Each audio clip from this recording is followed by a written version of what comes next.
Well, News Channel 8 is your local election headquarters. U.S. Senator Marco Rubio could soon be named to Donald Trump's cabinet. There are some reports that Trump is expected to choose Rubio as Secretary of State. 8 on your side's Beth Rousseau joins us now with the latest on this. Good morning, Beth.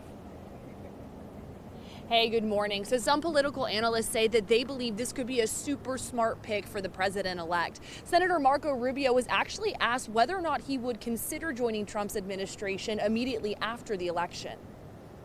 He won by putting together the most diverse coalition of American voters in modern history. Florida Senator Marco Rubio speaking about the re-election of Donald Trump. Several NBC News sources believe the president-elect will nominate the senator as Secretary of State in the coming days. Rubio is a member of the Foreign Relations Committee.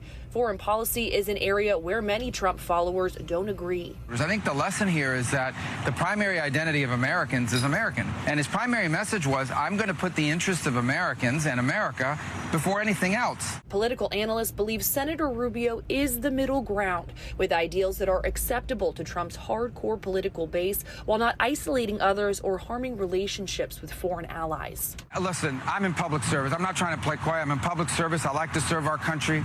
So I'm not going to be presumptuous about any of those things other than to say that I know I'm in the Senate. And if that's the role I'm going to continue to be in, it's a place that I can serve and work with this administration on things that we were already working on when he was previously president. Keep in mind, this is not set in stone. Trump can still change his mind up until when he makes that announcement. Now, if Senator Rubio is selected as Secretary of State, then Governor DeSantis would select someone to fill his seat in the Senate. That person would serve in that position until 2026, the election of that year. We're live in Tampa this morning. Beth Russo, 8 on your side.